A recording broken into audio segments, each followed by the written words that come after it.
All right, ladies and gentlemen. So I'm going to be talking about the Jetpack, and this is kind of my updated Jetpack video. So just to get into your character blueprint, you got to go into your world settings.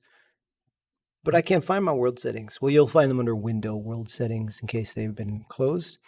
And we're checking the game mode right now. It's set to first-person game mode. It might be third, whatever. But you need to go into your default pawn class and click on the magnifying glass, and it will pop up right here. It's also under first person BP blueprints. Double click on it and it'll take you to the blueprints. It might show you the viewport. You just want to go to the event graph. And there's all this other stuff. I have created the Jetpack. So in order to do this, you're going to need to create some variables. You need a Boolean called Jetpack button down, a float or integer, because I think either would work, called fuel, max fuel, amount lost, jetpack z-force, and amount gained, and I should probably call that amount, let's just say fuel gained. Probably makes more sense. All right, so let's take a look. I did a event left control. Oh, and if you don't know how to make a variable, you just click on this button right here. And then you can set it to be Boolean or integer or float or whatever. And these are just, remember, numbers that you can change. Yeah, they store information about either true, false in the Boolean, or integers will give us numbers. Floats, like we have here, will give us numbers with decimal points. So to create this event, we're going to do just type in, right click and type in keyboard.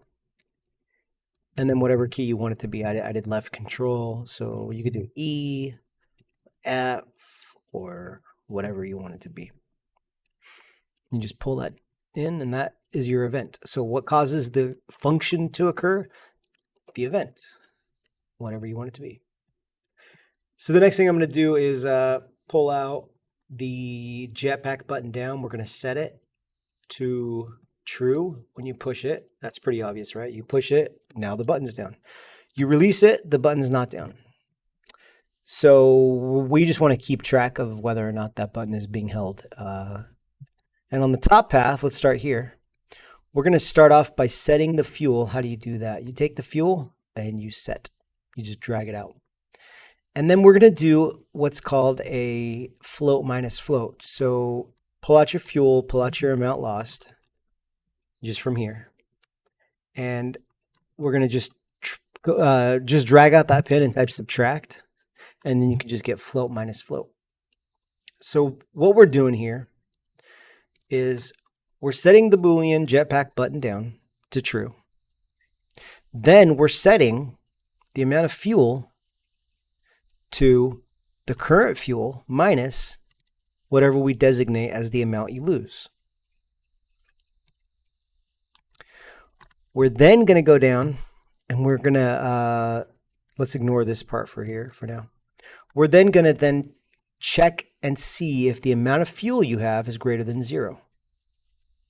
If it is, we're going to add some force on the z-axis. And that's going to be, the amount of force is going to be your Jetpack z-force. And it needs to apply to the character movement. So how do you do that? Well, on this branch right here, you just type in add force, and it's going to give you options. Just choose character movement, and that'll automatically tie that in. And I think it's already broken down X, Y, and Z. I then put in a delay, so just type in delay for 0.01 seconds, 1/100th of a second. And during that delay, it's going to check on this branch whether or not you're still holding down the button. If you're not holding down the button, we're going to break this cycle. If you are, it's going to loop. It's going to take away some fuel. It's going to double check, do you still have fuel? And if you don't, the code's going to stop. And if you do, it's going to keep looping until all your fuel is drained. So these variables right now, I set my amount of fuel to 100. I set the amount lost to 1.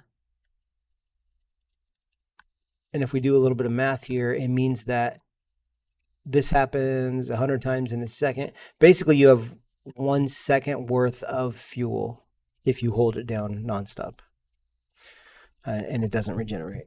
You can change that up however you want. The Jetpack Z Force that I went with was 200,000. There it is. Yeah. But you can decide whatever works for you if you want to change those numbers. You can just click on them right here and then just change them to whatever you want. Just make sure you hit compile afterwards. Okay. Now, when you let go of the Jetpack, we're going to first take that Boolean and set it so it's false. Then we're going to check and see, just like we did here, it's a subtract. You just pull a pin out and type in subtract. Float minus, sorry, oh, this is a little different. So let me explain this. For this one, you have to do a less than. So I did less than or equal to. So I'm checking to see, is the amount of fuel less than the maximum fuel or equal to a maximum fuel, which means is it less than 100? Because that's the max fuel you can have. And if it is, I guess I shouldn't have done equal to. It should have just been less than, but it's fine. If it is, then this code will run. Otherwise, that's the end of the code. You let go, nothing happens. If the code runs, it's going to take the total amount of fuel you have, and here we're doing a plus, and it's going to add the amount of fuel you want to gain every time this code runs. And I put 1. And then it sets it, the fuel, and then we check and see, are you still holding down the Jetpack button? Are you holding down the Jetpack button? If you are, nothing happens. So as soon as you push the Jetpack again, you stop getting fuel. But if you are not holding that button down, it's going to go back and keep filling the fuel up until either you're full, you have the max fuel you can possibly have, or you start pushing the Jetpack down, and that's going to break this infinite loop. So let's watch this in action. I'm going to set this. You may not be able to do anything right here until you hit play, but hit play and set that to first person character. And let's watch what happens here. So I'm going to hold down control, and you can see the code runs, and then I let go and that code runs. So I'll hold it down real quick and just not let go and watch what happens. Hold it down, hold it down, hold it down. Keeps using fuel until, oh, I'm out of fuel. I'm still holding it down, by the way. Now I'm going to let go. Oh, for crying out loud. Now I'm going to let go of the fuel and watch what happens. Now we're filling up until we're completely back to where we started. It's going to take 3 times as long, I think I said it, to than to actually spend the fuel. And that's so I can't just hover in space forever. But that's me going back and forth between the two, kind of rising up in the air. It looks like I'm trying to get my numbers so that you can't just hover infinitely, but it looks like you can. So I might tweak. In fact, my force is probably way too high right now. And now I'm starting to lose it. Okay, cool. So yeah, you play with that however you want. Okay, so that's it for the first part. Let's watch what that looks like in action. I jump, I use my jetpack, I'm flying around. It's a little hard though, because I don't know how much fuel I have. So I like the way it works, although I think it's a little maybe too powerful. But it's fun, and it's not launching me into outer space, so that's good. Oh, one last thing. When you are in the air, you want to be able to move around. Go to your character movement in the event graph on the first person character, and go to your air control under character movement and set this to a bigger number. Right now it's at 0.05, which means that you can't really move around in the air. So you want to be able to move around in the air. You can set this to 1, gives you 100% full control in the air, and anything less than 1. In fact, I wonder if I did 2. Maybe I could like really move around in the air. Let's see what happens. So now when I use the jetpack, yeah, it's going to allow me to like basically move freely through these trees. which is probably more fun if you have that high. For a jetpack, that makes sense. If you set that really low, you'll just be kind of going the same direction. You can't really turn in the air, is really what I'm trying to say. When all your code's done, put a big old box around it, right click, and add a comment from the section, which I did, and created Jetpack.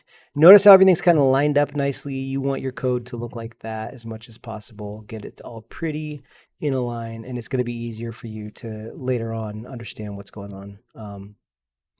So there it is. If you just want to stare at my code and try to copy it, I'll leave it up here in full. And there she is. That's all of it. And then these are the variables you need to create. Oh, this delay is 0.01. This one is 0.05. You decide what those are. Why? Because I want it to take 5 seconds longer to refill your fuel than to spend your fuel. Cool. That's it. Adios.